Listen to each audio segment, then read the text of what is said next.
Tonight we have a lot of information for y'all, and we're hoping that at the end we get some ideas and some feedback from each of you. Last time we did this forum, it was at Dana Road, and we did have a full house, so we're going to allow for people to come in, but I like to start prompt. So even if people will walk in a little bit late, they're more than welcome to, but we're going to go ahead and get started. Some of the things that I want to share with you tonight are relative to our progress as a school system.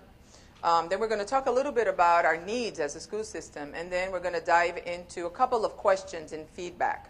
You have an agenda with you, and that was given to you, and one of the things that I wanted to start by pointing out is the 2 pages behind the agenda is a lot of information that we compiled during the first 2 community forums that we held in my first 2 years as superintendent. Now, we called it a transformation plan, but something that I always point out is that even if this transformation plan led the work of the district, we never took it to the board to be approved as a strategic plan. It was never intended to be that. It's just a guide for us to use as we work and improve the district. And even if it was not a board-approved document, it does align pretty much with the vision and the mission of our board, which are there. The only thing that is not board approved is actually our beliefs and our bold goals. But the objectives were actually developed, which is the last page, actually were developed as a result of community forums, ideas that we picked up from community members just like you, and many of you probably were here last year or the year before that. We wanted to increase student performance. We wanted to meet the required threshold of % of students tested in subgroups, increase student attendance, and increase graduation rates. We also wanted to design and implement professional development to ensure high-quality programs, provide learning environments integrated with technology, data-driven instruction, and provide an effective system of student services and offer opportunities to accelerate student learning and strengthen collaboration with parents and community. And then the last one, utilize employee input to drive decision-making, evaluate and update policies and recommend revisions, update job description that determine performance levels of each division. So these were some of the things that came out. We prioritized everything that came out, and these were some of the things, some of the ideas, we should say, objectives, that pretty much led our work during the past 2 years. And as you know, some of these have been, we've reached them. There's still a lot of work to be done. And we're going to go through that with our PowerPoint today. So let's start talking about a little bit about where we are as a district, accountability-wise. As you know, the State Department of Education measures us based on an accountability system. And what is that? It's just a measurement that determines how well we are performing. But as you know, the ones who actually perform are our students. So it pretty much measures how much our students are learning. In the past, we were at risk of failing, and we have improved that label. But let's talk a little bit about how the labels that we could receive. In the past, we were able to receive labels such as STAR, high performing, successful, academic watch, low performing, at risk of failing, and failing. And 2 years ago, when I came into this district, we were right here at risk of failing. Today, I proudly say that thanks to the hard work of teachers and students, we are up here at successful. But based on the new accountability system that has recently come out, even if we have jumped all these barriers to reach to successful, where we were an F when I came into this district, today we're still a C. So we still have a lot of work to do. We need to get to high performing, and eventually we need to get to a STAR district. And I believe in the state of Mississippi, there's less than 5 districts that are STAR. I actually think it's 3, but I don't want to under that. There's only approximately, there's a handful of districts that are actually STAR, but it should be something that we aim at. One thing that I learned from a wonderful football coach one time was that we aim at the moon, and if we fall short of that, we're still among the stars. And that's what we do. We aim to be a STAR district, and if we fall short high performing, I think that we're still doing the work that we need to do. But let's look a little bit about what quantifies us being a successful school district by looking at our district report card. The first thing that they look at is our test scores, our QDI, Quality Index. And it's a Quality Distribution Index, and that is a range from 0 to 300. The higher the QDI, the better a school district. When I came into the district, our QDI was pretty low. When I applied for the job, it was 123. When I got the job, it was 132. And currently, we sit approximately at 145. So we've had some growth in only 2 years. And here is our growth as compared to the state. In 2008, our QDI was 123. The state was 149. In 2009, 2010, when I came to the district, was at the beginning of 10-11, 132 to 154. If 154 was the state. In our first year here, 135 to 158 was our first year of performance. And as you can see, we only grew three points, but that was enough to take us out of that risk of failing and put us as a district in academic watch. The state actually grew only 4 points in the year that we grew only 3 points. So we felt pretty good about that. We're mirroring the state. We really are not closing the gap between the state and us, but at least we were mirroring what the state was doing. Where now, this year, we proudly report we grew 10 points, and we have a QDI of 145, where the state only grew approximately 4 points. So finally, we are closing that gap between us and the state and moving closer and a little bit quicker to where we want to be as a school system. Our growth status. This is something that through the years we had never met. What a growth status, what that measures is, did a child, when they start a grade, did they learn within that school year what they needed to learn within the school year? Did they learn 1 year worth of instruction in 1 year? That's what growth means. And it's only met or not met. And for the first time in 11-12, we have met that, which means that the students are learning, most of our students are learning 1 year's worth of growth in 1 year. But is that enough? It really isn't. We really need to be above that. But we have to start somewhere. And just meeting growth, at least, is the first step. So thanks to that growth, that's why we're a district actually successful. So for the first time, we've met growth, and we're hoping that we continue meeting growth and exceeding growth. High school completion index and graduation rates have been 2 challenges for us. It dropped tremendously as a result of changes in the state in graduation and how we document it. What the high school completion index, what that measures is how many kids start 9th grade and how many of them complete and graduate in their senior year. And the measures that we use is a 5-year measure. The state evaluates us based on 4 years and based on 5-year measures. The one that I present here are 5-year measures. But we grew on both, on the 4-year measure as well as on the 5-year measure. But on the HSEI, which is on a scale of -300 to 300, again, the higher, the better. We were originally at 246, 181. Here was the big drop, 66. The state started asking for more documentation. Where are the kids going? If we say that the kid transferred, we need a piece of paper showing that that child transferred. If they moved out of state, we need a piece of paper to prove that they went out of state. In the absence of that, it dropped enormously in 2010, 2011. And by the way, the data for these reports runs 1 year behind. So they calculate our HSCI for 2010, 2011 based on 2009 and 2010. But this year for 2011-12, we grew from 66 to 99. We're not close to where we need to be, but progress is progress. And the counselors are doing a better job. But let me tell you, before we go blaming counselors, let me tell you what my counselors, I have awesome counselors at the junior highs and the high schools. And they were being very efficient. If you would go to withdraw your child, what they would do is that they would have given you, as a parent, they would have given you temporary grades, they would have given you a release of records, they would have given you copies of immunization records and everything. So what happens is that when you go to the next school and enroll your child, that school had no reason why to request from us records. And as such, the high schools and and the junior highs did not have records of a child. We said, oh yeah, they moved to another school. We know they did, but we didn't have a piece of paper that proved that they moved to another school or to another state.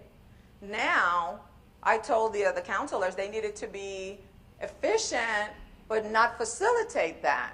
We really need, the only way that we can prove that you moved to Michigan and you enrolled your children in public education is if the school district requests from us a request for records and we send them to you. So we had to stop giving parents copies of the records, copies of the immunization, a copy of the transcripts and everything else for the students. And by doing that, we were able to capture some here in our first year, and next year will look even better as we continue cleaning up our records. So some of it is dropout, but some of it is paperwork. And we have great procedures now in place, and hopefully it'll show throughout the next few years. But at the end of the day, we have increased our HSCI to 99, and we have increased our graduation rate to 57.5 district-wide. Each school gets a different mark, and it's important that you find out what is the mark for your schools. Those are on the report cards, and those will be on the website. If they haven't been placed already by school, they will be shortly. But we've had great strides. And let me tell you another area, the board was very gracious to approve a program, the Accelerated Program for Transition, which expands basically GED and children who are 2 or more years behind. And for the first time in the past, Grove was the only school with that program. And they graduated 7 to 9 kids each year. And that was not bad for a small school doing that. By expanding the program to Vicksburg High School as well as Warren Central High School, last year we graduated 39 students with GEDs, and that more than triples the number of students graduating with GEDs. And those would have been children that would have been out there basically dropping out of school without a high school diploma and not a whole lot of options for their future. At this point, when they get a high school diploma, at least they do have the option of enrolling at Hines Community College or in and a couple of 4-year colleges also accepts them with GED. So we want to increase the level of literacy in our community. We want to ensure that our kids have options for their future, and one of the ways of doing that is by making sure they all have a high school diploma, be it traditional or a non-traditional diploma, but a high school diploma, all the same. And of course, here are the labels of the district: 2009 at risk of failing, 2010 at risk of failing. At the end of 2011, Academic Watch, and currently we hold label of successful. And our next label will be high performing, but we have a ways to get there. We have a long way to get there, and the only way we're going to be able to achieve that is counting on you as parents to help us and to support us, especially when we start transitioning towards the Common Core. Let's look at individual schools really quick. The QDI for each school, and remember 300 is the maximum, 300 is the best. This year, for the first year, we have no low-performing schools, no schools at risk of failing. A lot of hard work has gone into that on behalf of teachers as well as parents and our students taking the test. But when we look at Beechwood, 157 successful, and we look at many of our schools, Bovina joining the League of High-Performing Schools, where already Beaumar was. We have 2 high-performing schools in the district. We're watching Redwood. Redwood has gone through changes. As you know, last year the flood, and a lot of kids didn't return to Redwood after the flood. So we're monitoring what's happening at Redwood, because they have dropped from 168 to 167 and then to 164. It's not a real significant drop, but a drop is a drop by any other name. So we're working with that administration, trying to identify what are the root causes for these drops and ensuring that they kind of turn around and start coming up really quick. They have great staff, great kids, great students, no reason why we're going backwards. South Park, they dipped a little bit last year, but this year they came stronger. They started with a 150, dropped to 142, and this year came back with a 155. Really proud of those numbers. And Warrenton, constantly moving up, slowly but surely, 124, 126, and 135. And then we have our 2 intermediate schools that I would say are part of our pride and joy with those schools. You can see VIS, They grew from 119 to 127 and then to 144 this year, which is a great jump for that school and label it successful. And Warren Central Intermediate, 112, had a drop of 12 points last year, taking it to lower performing and coming back stronger this year at 119, above where they were before, and putting them in academic watch. Again, helping us have no schools in this district low performing or at risk of failing. Everyone is academic watch and above. Dana Road and Sherman do not participate. They don't get labels for accountability. But Dana Road, strong, 129, 135, 140. Sherman at 141 grew to 159 and went backwards a little bit. But I have to say they stayed strong. They stayed above where they were this year, where they were at the beginning in 2010. And everyone knows that in every story of success, you have your hills and valleys. So we're working with that staff and the leadership. Mr. Hume is here. And we're making sure that the teachers have what they need in order to overcome this. And we'll see where they are next year. But I have high expectations of that school, especially when you see the results of BIS. They're sending a wonderful child to work at WCI, and BIS are coming out of Dana Road and Sherman. So we know wonderful things are happening, and not everything gets measured on a test. So a lot of work is being done. Let's look at the junior highs. This is the highest school right here. Vicksburg Junior High had the highest gains in accountability this year. And even if last year they went down 3 points, which is not a significant number, this year they came back so much stronger, which 146, actually it was 146, 144. Where's Ms. Johnson? They grew 24 points, and I'm almost sure it was 146. Someone asked me that the other night, and I said I was going to check it, but I didn't have time to check that. But they had a 24-point growth. And a label of successful, and the label is theirs. It is a successful school, and we're very proud of what they've done. Worked a lot, very hard. Teachers have worked hard, as well as Warren Central Junior. From 131 at risk of failing, they came to academic watch last year, 136, and this year 150, being a successful school. So our two junior highs are producing a lot of work, a lot of good things happening there. If you have children in those schools, you know that there's a lot of work going on in the junior highs. They're probably coming home with more homework. They're probably challenging you with the homework that they're bringing. Level of rigor is increasing in those schools. Let's look a little bit at the high school, and we have a lot of work. We have worked very closely with the junior high and the elementary schools. And in the high school, we only provided some support for 1 year, but this year we're working closely with them. And we had Vicksburg High School, I did that on accident. Vicksburg High School started at 118, they grew to 144, and this year they went backwards to 133, a drop of 11 points.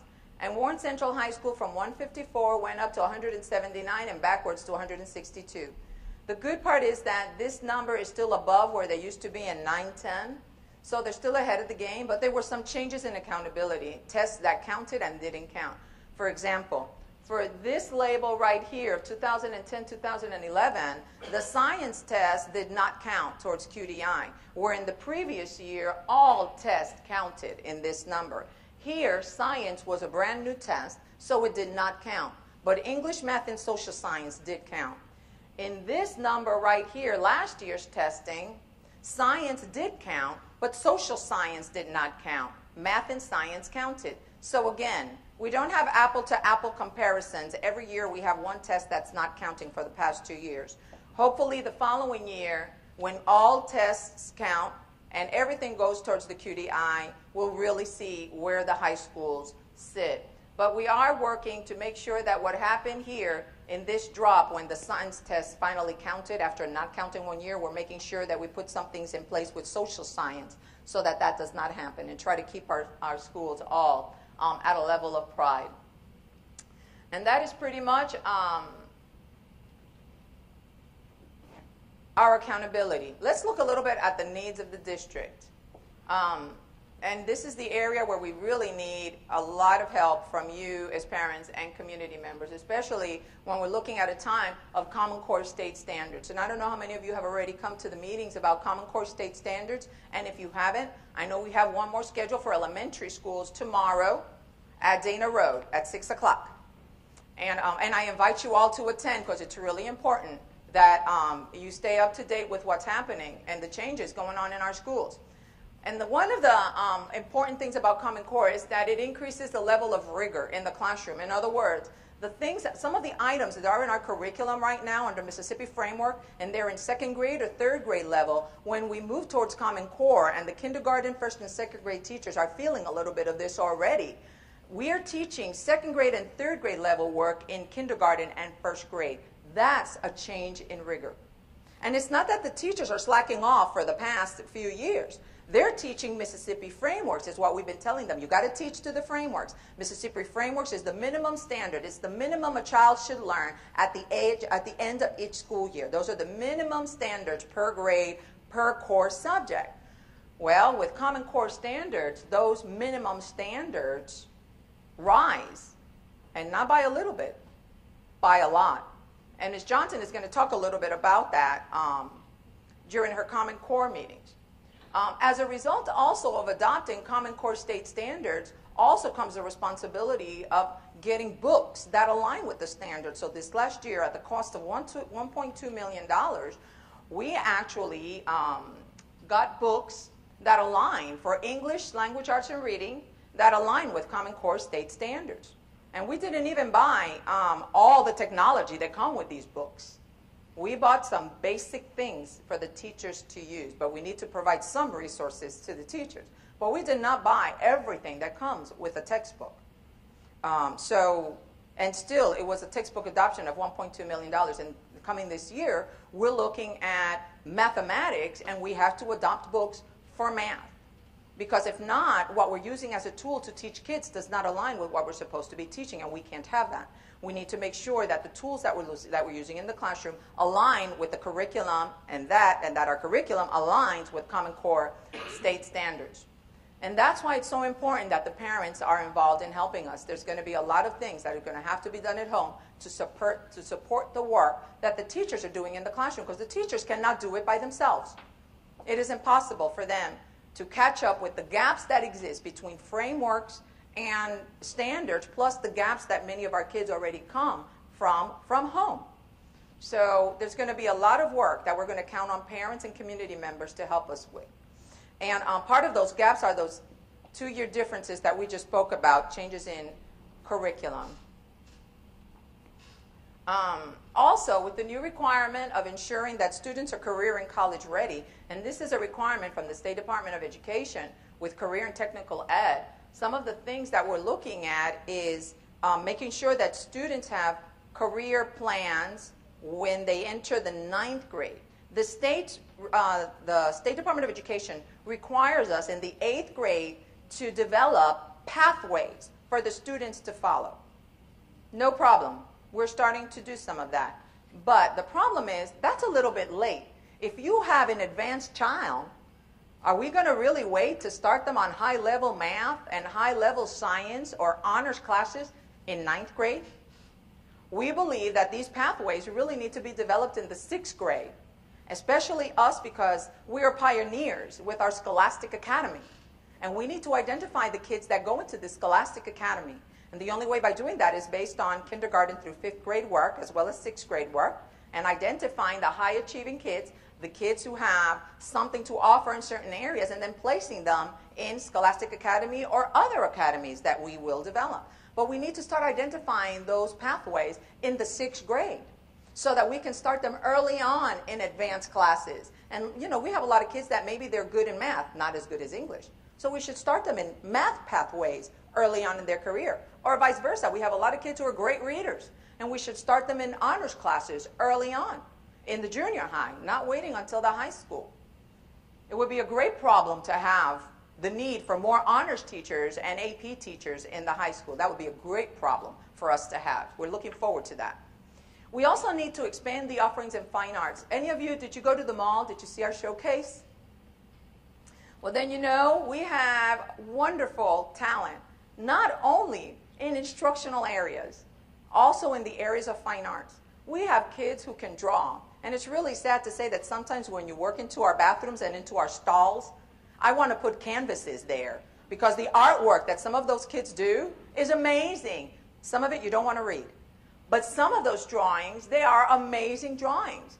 Put that artwork on a canvas and display it and develop that child. They should not be hiding in a restroom behind a closed door, a stall, in order to do that. We need to put canvases in front of these kids. But we also need to encourage those who are great singers. And I can tell you a great story about children, and I'm not going to say school nor anything in particular, but Ms. Robertson is right here because she's the one who told me about him, about a child who can sing like an angel. And he's not strong in academics, but he can sing like an angel, and he sings at his church. And it was so beautiful for me to sit there and listen to that child sing and thinking, and I don't have a talented program to offer to that child. And we really need to develop the talented work as well. So we need to focus on instruction, but we forget that fine arts is also instruction. And we really need to grow these options for kids who will grow up to be artists. Actors, artists, singers, etc. And we need to provide those pathways for them. And then if we accomplish all this, we have to look at our buildings, because right now we have the Scholastic Academy, which is imposing on Vicksburg Junior. We don't have enough classrooms at Vicksburg Junior nor at Warren Central Junior in order to accommodate Scholastic Academy. And next year we're adding another thread of kids coming into the 7th grade to that. So we really know where do we house them? And how about the 8th graders when they go to 9th grade? How do we house them? And we're starting to have those conversations, but when we take some classrooms away to house kids because we're developing better programs, that's a good thing to do, but then we lack the classrooms to accommodate for these programs. And then we're looking at other programs, because as a result of this Career and College Ready, we really need to be offering pathways, which I mentioned earlier.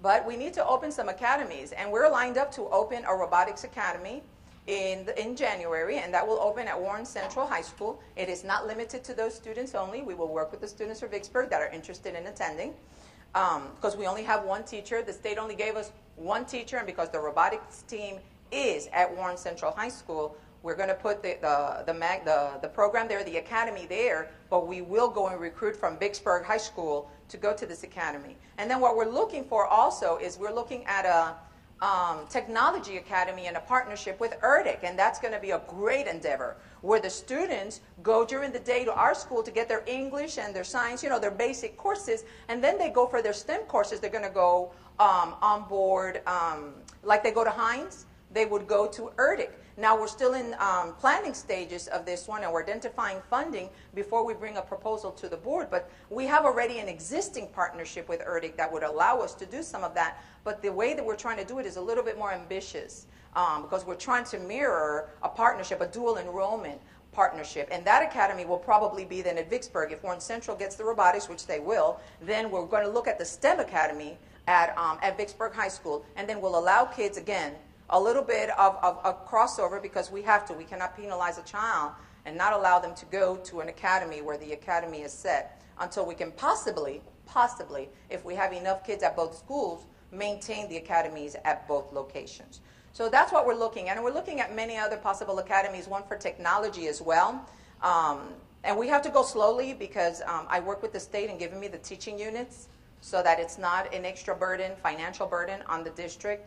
Because if we do it through the Career and Technical Education Program, they pay for the teacher, and they pay training for the teacher as well. So we're going slowly but surely in that direction. It's good investments. So that's where we are with those needs of career and college ready students. Also, as you read in the paper, we had an increase in number of fights and the number of suspensions overall in the district. And I know Vicksburg High School was the one who always hit the news, but as a district overall, Vicksburg is not unique in its problems. We have some of these issues at all of our schools, including elementary schools.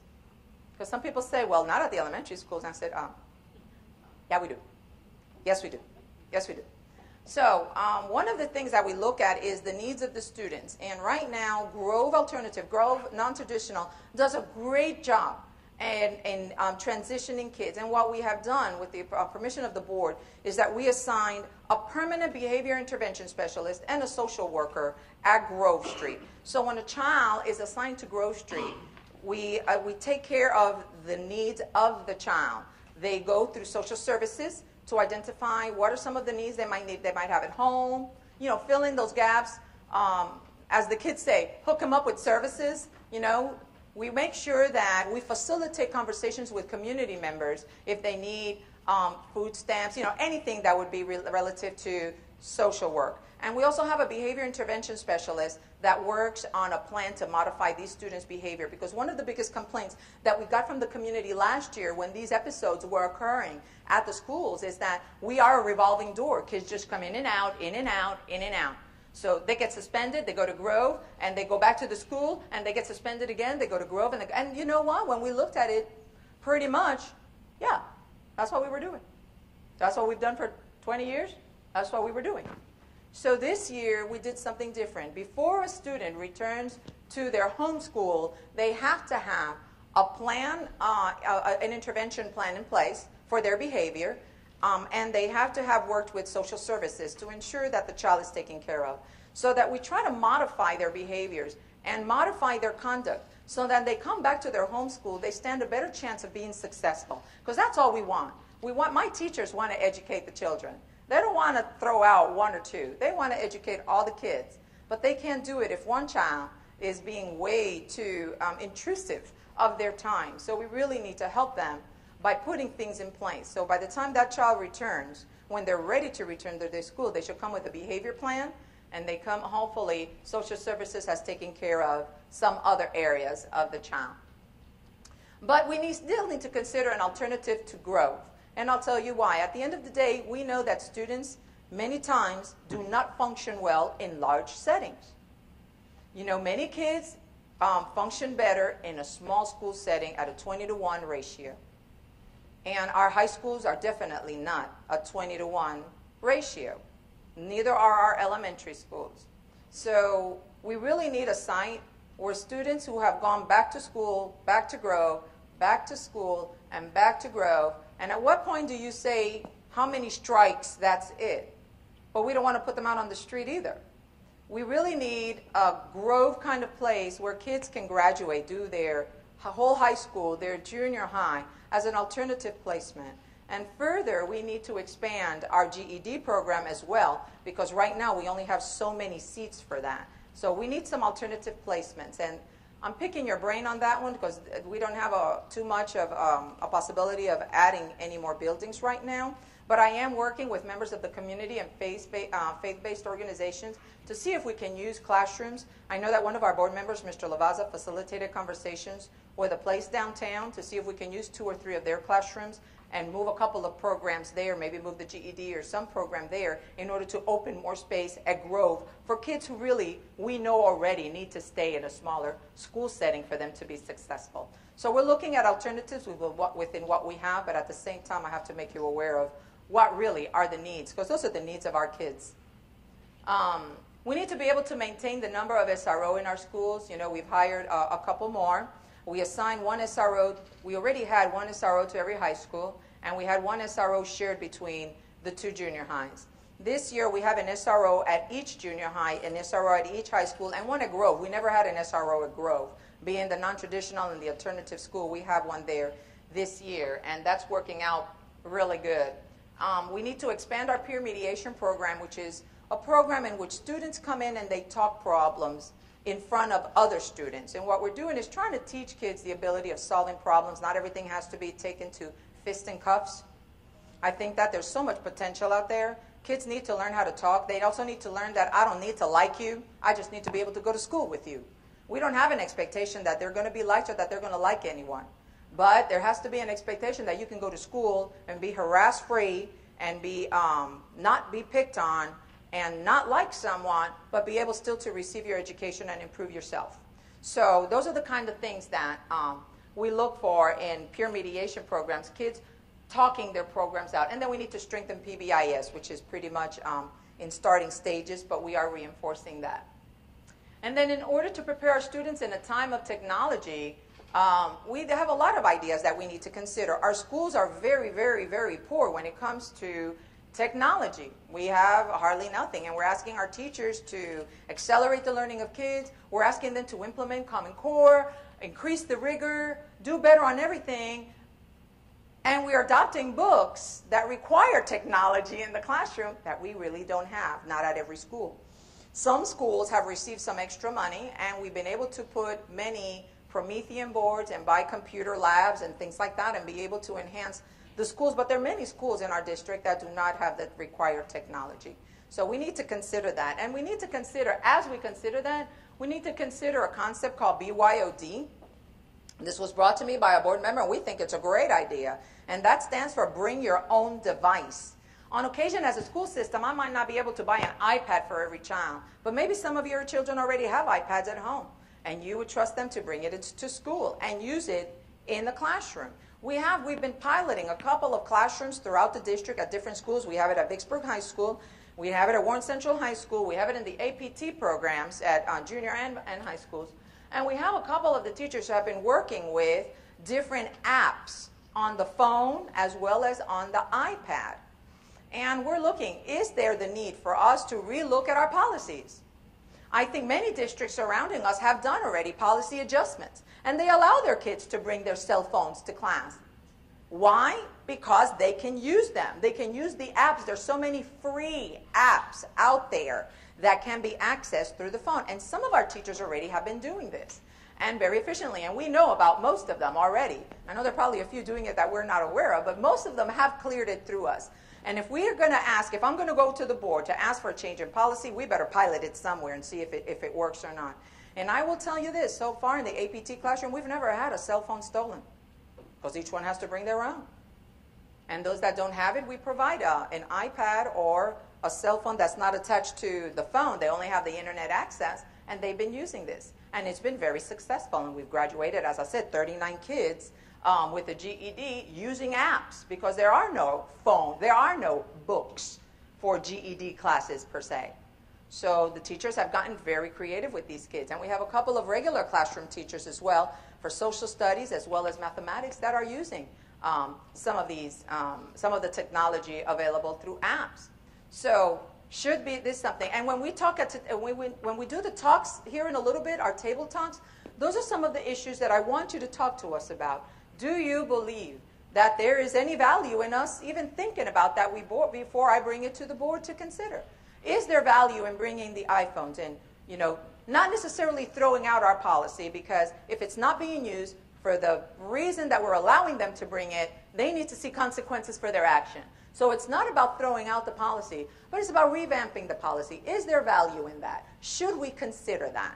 In a time in which we're still depending on books and technology, as well as information is so accessible on the website, and that doesn't mean that everything that's on the website is correct, but that's where teachers should validate it before they present it to their students.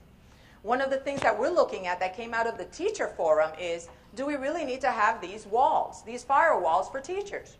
When they can put some of their work on YouTube and put some of their work on other sources and then access it during class and show it to kids. So right now, on a temporary basis, we're piloting something. What we're doing is that if the teacher shows us where she's going, what they're going to show, the principal approves it, they forward it to Ms. Johnson and I, we look at it, and as long as it's something that aligns with the curriculum, it's informative, it's accurate, we are giving them a password to go through our firewall during that period of the day for them to use that specific piece of technology or that specific website under the vigilance, that they'll only use what they said they were going to use, and the principal has to monitor that. But we're measuring, is there value in that as well? So do we redo our firewalls? Do we allow them permission to go through, but give them a passcode so we know when they do that and we can monitor where they went and what they did? So is there value? I mean, when you live in the 21st century, you got to think about, where were we 10 years ago?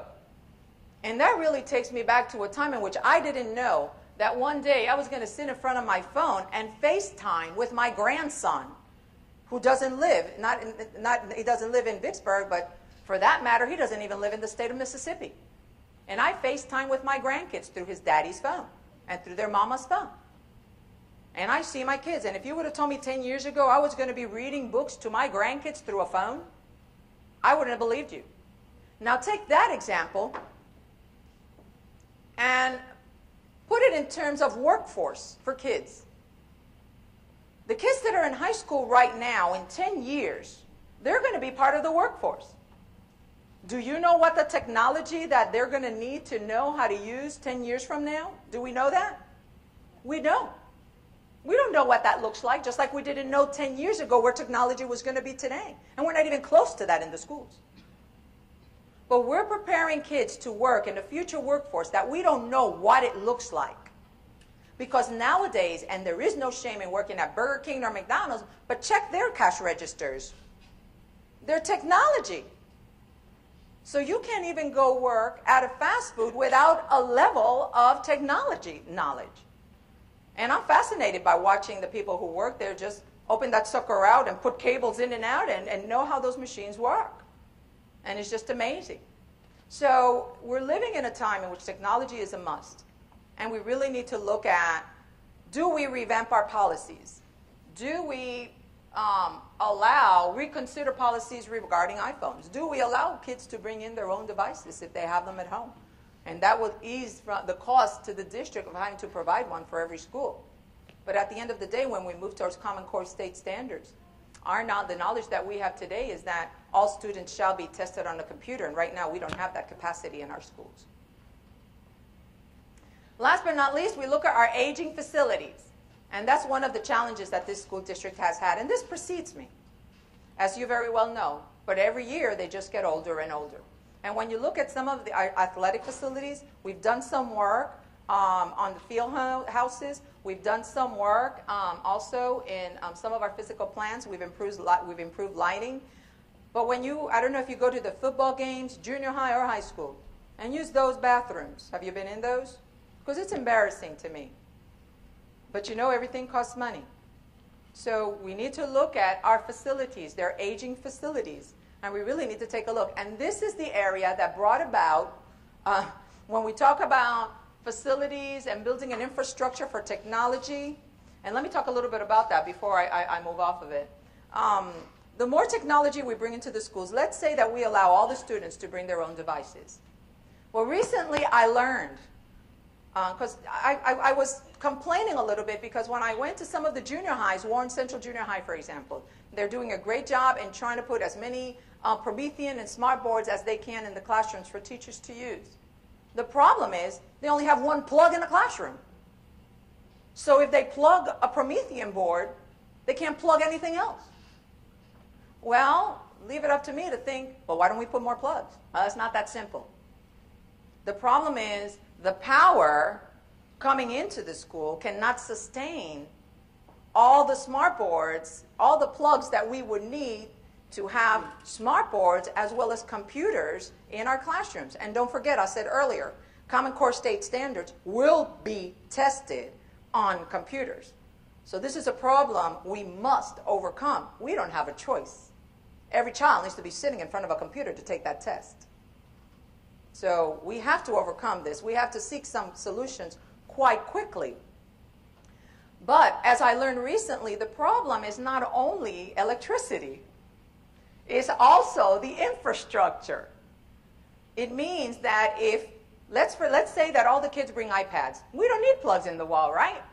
Every kid, and I didn't buy them, every child brought their own phone and their own iPad. The problem is our infrastructure cannot maintain that, cannot support that. We don't have enough incoming network bandwidth, thank you, that's my technology lady right there, bandwidth to support that in every classroom, not even in many classrooms. So we need to look at not only our electric capabilities, we need to look at our infrastructure and our bandwidth and increase those. And by the way, before 2014, that's the first year we test on Common Core state standards. Last but not least, we have a great partnership with the Army Corps of Engineers. Our teachers are doing great things with science, and if you haven't visited, I invite you to come and walk this school, Dana Road VIS, Sherman or WCI, Bomar, and the two junior highs. We have great work going on in the science classrooms. Manipulatives, kids actually experiencing science, the way science was meant. I'm a science teacher, you can tell. the way science was meant to be taught. But we don't have labs. We're doing it with little tables. In some schools, we have equipped one classroom. All the schools I just mentioned, we have one classroom equipped for science. So kids come in and they go, and they come in and they go. But we should have a little bit more than just one classroom at our schools. But in many schools, we're training the teachers, and they don't even have a classroom. Redwood, Bovina, Warrenton. We have so many schools that don't even have one true lab. And we need to look at that. So, and in looking at our physical plans, this is where we got caught a little bit in some of the conversations about consolidating high schools. And this is the right point for me to talk a little bit about that.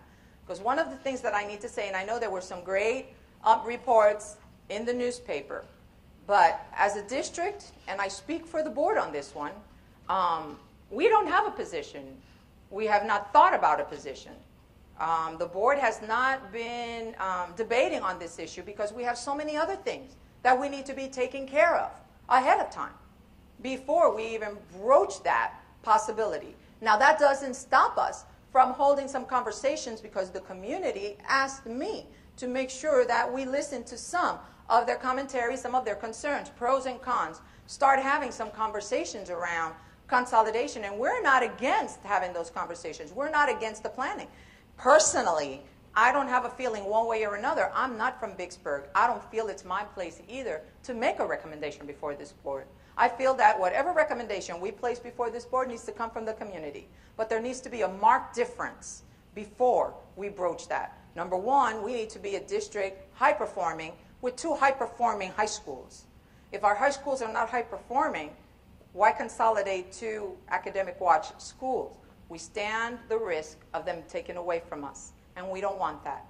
But that doesn't mean we can't start having conversation, because at the rate that we're moving with the rest of the district and the high schools coming on board this year, I think that we'll be there in a comfortable position sometime soon, within the next 3 to 5 years, let's just say.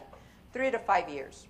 So it's good that we start having conversations, because any conversation about consolidation does not happen in 1 year. It's a process.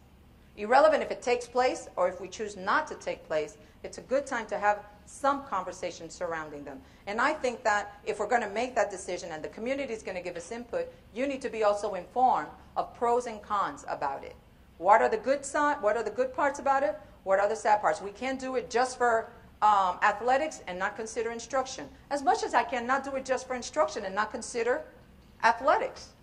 And under athletics, I label band and everything else. So there's so much that goes into those conversations, and that's why later on we're going to get in smaller groups, and we're going to talk about a couple of questions that we have, and we're going to go through those. And one of those questions is your feeling about consolidation. And the only reason, as I said, that I brought it forth is because it's been on Facebook pages, it's been on Twitter pages, it's been the talk of this community. I've gotten some emails regarding this, and I think, well, if the community is ready to start talking about it, let's start talking about it. But I do need to say we're not ready to make a decision on it, and we won't be ready for a few years.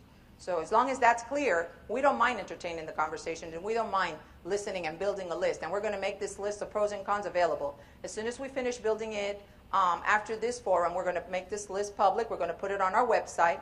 I'm going to send it to my board members so that they're also in the loop of this. Not all of them were able to attend these meetings, but I want them to see where the conversations were heading, as well as all the rest of the ideas that have been given to us through this forum process, because your input is valuable. As you saw earlier, from the first two forums, we developed this transformation plan that we feel is a great plan. But it's a work in progress. It constantly needs to be revamped, revised, and updated. So let's talk about table talks right now, which is where we're going into. Based on all the information that I gave you, and I gave you a lot for you to think about, a lot of information, and I am going to put this PowerPoint on the website as well, so if you ever want to go back and look at this information, it'll be available on our website. We are working on revamping our website between our public relations person, our technology person, and the Army Corps of Engineers. We're working on a brand new website at no cost. That's the good part about having good partners. and it will be a little bit more user-friendly. In the meantime, everything is like on the first page, so you might have to scroll down all the way down to the bottom of our website in order to access this PowerPoint. It won't be like that sometime within the next year, but for now it will be. But you'll have the PowerPoint as well as these lists. And this is the kind of information we want from you this time in our table talks. What learning experience and opportunities, and that's a boo-boo there, opportunists. It should be opportunities. But that's what happens when you do a PowerPoint right after you have surgery. That's what I did. Should we provide for our students? And what I want to do is that we want to develop a list. And there's going to be a tablet, and one of my employees is going to be sitting with you. We're going to do a list. Please do not limit your thinking. We can think big, think outside the box. At the end of the day, we'll prioritize, we'll go back and look at things. But I really want to know what you're thinking. What should your child know? You know, what do you think will help your child? What kind of education would you like to make sure that we're providing your children in the future? Or you, if you're teachers, what kind of instruction do you want to provide your students? So don't limit your thinking. We want to prioritize the list if we have some time at the end. If not, we will do that, but I would rather be done at the table. The second question that we have is, what technology skills and tools do you view as necessary in a K-12 school environment? And that's going back to what is going to be useful for your children in the future. So what would you like for us to use as we educate your children? 3, what do we want our district, our schools, and our community to look like 5 years from now? And y'all, this is kind of alarming when you think 5 years from now is 2017. But more alarming is when you think 10 years from now, the year 2022. And when we were little and we thought about year 2022, I was thinking about Star Trek. You know, the 23rd century, the 21st century. Did you ever see the old versions of Star Trek? They talk about 2023. That's only 11 years from now. Kind of like when the book 1984 was written, and it wasn't 1984. Yeah. So we want to know, what do you think our district needs to look like? What does our school needs to look like? And what does our community need to look like? Because based on the community, we should align our education to what the community will offer. And last but not least, do you support consolidation? Yes or no? It's not a trick question. What are the pros and cons of consolidating the secondary schools? And when I say secondaries, I'm talking about junior and high school. But don't limit your thinking. The reason why I put that there is because when you talk about consolidation, you can consolidate high schools only, or you can consolidate junior high and high school. So let's talk about that as well at the tables. If we get some time at the end, let's make sure that we talk a little bit about that as well. So as you see, I really want to pick your brain. I want to get some more direction from you, where you see these schools. These are your schools, where you see these schools going. And then at the end of the day, what kind of programs do we need to start thinking about? All right?